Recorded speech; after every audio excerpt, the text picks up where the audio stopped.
मैं doctor Arif Ahmad allergy specialist हाजिर हूँ आम जनता के लिए एलर्जी की जानकारी के साथ। एलर्जी क्या है?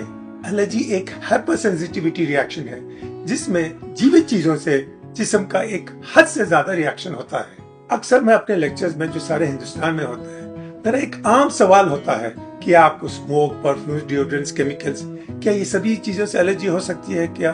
और अक्सर लोग इसका हाँ में जवाब देते हैं। ये आपकी सबसे बड़ी गलतफहमी है।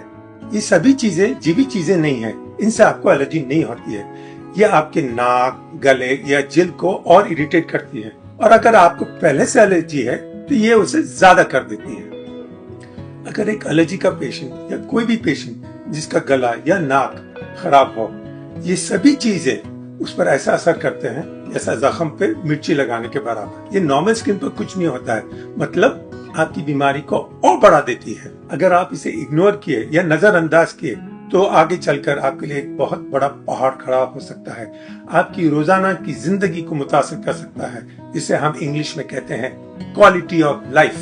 आपको नाक की एलर्जी से न कभी मौत हो सकती है या हॉस्पिटल में एडमिशन की जरूरत पड़ सकती है, पर यह आपकी रोजाना की जिंदगी को हराम कर सकती है।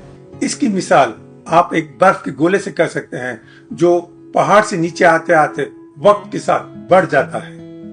बुनियादी तौर पर आपको एलर्जी जीवित चीजों से होती है जिसमें प्रोटीन होता है, जैसे कि डस्ट माइट्स, कंजल, पोलन, कैट, डॉग, कॉकरोच, कबूतर और अनाज की चीजें, अंडे वगैरह वगैरह। आमतौर पर अक्सर एलर्जी का एक साइकिल होता है, कभी पेट, कभी जिल्द, कभी नाक, कभी फेफड़े। पेशेंट कभी कहते हैं कि हमें एक पहले जिल्द की बीमारी थी, वो चले गई और अब सिर्फ नाक या फेफड़े की रह गई है। वास्तव में हकीकत में आपकी एलर्जी कभी गई नहीं, वो सिर्फ अपना रूप, अपना फॉर्म चेंज की है। दुनिया में एलर्जी की बीमारी दिन ब दिन बढ़ते चले जा रही है। यूरोप में एक गैलेन स्टडी के मुताबिक आधे से ज्यादा बच्चे एलर्जी से मुतासिर है, और कई बच्चों का न सही डायग्नोसिस हो रहा है न सही इलाज हो रहा है। जब दुनिया के सबसे डेवलप एरिया में यह हाल है तो आप अंदाजा लगा सकते हैं कि अपने भारत में क्या होगा। और इसकी एक जीती जागती मिसाल यह है कि हर साल जून के महीने में सारे हिंदुस्तान से लोग हैदराबाद आते हैं लाखों की तादाद में, और एक मछली, उसमें एक दवा डाली जाती है और वो मछली पेशेंट के मुंह में डाली जाती है। ये कौम में इग्नोरेंस की एक निशानी है। साउथ एशिया, खास तौर पे इंडिया में 15 करोड़ एलर्जी के पेशेंट्स है, जबकि सारी दुनिया में 50 करोड़ है। अमेरिका का सालाना खर्चा सिर्फ एलर्जी पर $5.5 बिलियन है, जो गवर्नमेंट ऑफ इंडिया का हेल्थ बजट है। और इसे अगर मैन डेज लॉस्ट या जो खर्चा हो रहा है छुट्टियां लेने की वजह से वो भी मिला दे तो $11 बिलियन होता है, जो इंडियन आर्मी, दुनिया की सेकेंड लार्जेस्ट आर्मी है, उसके बजट का आधा हिस्सा है। अब सवाल ये आता है कि वहां पर इतना खर्चा क्यों हो रहा है? वो इसलिए कि वहां पर आपकी लाइफ, क्वालिटी ऑफ लाइफ को बहुत अहमियत, बहुत इंपॉर्टेंस दी जाती है। आपसे उम्मीद की जाती है कि आप अच्छे से रहें। यहाँ पर आप स्नोरिंग या खुराटे लेने पर या ऑफिस में छींकने पर या रोड पर थूकने पर कोई प्रॉब्लम नहीं, और वहां पर रोड पर थूकने से आपको एक फाइन लग सकता है या ऑफिस में छींकने से आपकी छुट्टी हो जा सकती है। इंडियन पीडियाट्रिक्स जर्नल में एक स्टडी थी ये मालूम करने के लिए कि लोगों में, जनता में अस्थमा के बारे में क्या जानकारी है। तो ये पता चला 30% लोग कहते थे कि इसका डॉक्टर्स के पास इलाज है, 40% लोगों ने कहा कि इसका कोई इलाज नहीं है, और कुछ 7-8% लोगों ने कहा कि इसका इलाज एक्यूप्रेशर में है या योग में है या होम्योपैथी में है या आयुर्वेदा में है।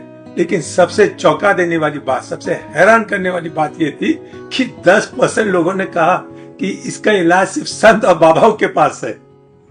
और इसका दोष जनता को, आवाम को नहीं देना चाहिए, क्योंकि इंडिया में एमबीबीएस के दौरान एलर्जी की कोई खास ट्रेनिंग नहीं होती है, और एमबीबीएस के बाद भी कोई एलर्जी का कोई लंबा कोर्स नहीं है, जबकि अमेरिका में 3-3 साल के 50, 60, 70 प्रोग्राम्स है। एक सवाल यह है कि एलर्जी क्यों बढ़ रही है, खास तौर पर पश्चिमी देशों में। एक परिकल्पना या थ्योरी सफाई या हाइजीन से है, जिसका डायरेक्ट रिश्ता फैमिली साइज से है। पहले खानदान बड़े हुआ करते थे जिनमें कई बच्चे दौड़ते भागते दिखाई देते थे, इनको कई इन्फेक्शंस होते थे बार बार, और यही इन्फेक्शंस उन्हें एक कुदरती ताकत दिया करते थे, और यही ताकत उनको एलर्जी से बचाया करती थी। जैसे फैमिली साइज कम होते गए, इन्फेक्शन भी कम होना शुरू हुए और एलर्जी बढ़ते गई। 60 के दौरान पश्चिमी देशों में 2 बच्चे होना एकदम सामान्य हो गया, जो अब हमारे पास हो रहा है। और ये भी देखा गया है जो बच्चे नर्सरी को जाया करते हैं कम उम्र में, उनमें ज्यादा इन्फेक्शन होते हैं और आगे चलकर एलर्जी कम हुआ करती है। इसके साथ हमारे गांव का वातावरण भी हमें कुछ प्रोटेक्शन दिया करता था, जैसे कि गोबर से लिपटा हुआ घर या पशु पक्षियों का हमारे भीतर घर में रहना। और ये भी देखा गया कि पहले साल में ज्यादा से ज्यादा एंटीबायोटिक्स का इस्तेमाल होना या ब्रेस्ट फीडिंग न होने पर एलर्जी में बढ़त हो सकती है। अगर माँ हमल के दौरान या बच्चे अपने पहले साल में ज्यादा से ज्यादा प्रोसेस फूड इस्तेमाल करें तो खासतौर पर उन बच्चों में जिनमें एलर्जी का रुझाव है, एलर्जी ज्यादा हो सकती है। ये हमारा पहला लेक्चर था बेसिक एलर्जी पर और हमें उम्मीद है कि आपको पसंद आया होगा। इसलिए हमारी आपसे रिक्वेस्ट है कि इसे लाइक करें और शेयर करें, क्योंकि ये सारे वीडियोस बनाने का हमारा एक ही मकसद है कि एलर्जी की इंफॉर्मेशन ज्यादा से ज्यादा लोगों तक पहुंचाए और चिराग को चिराग से जलाएं।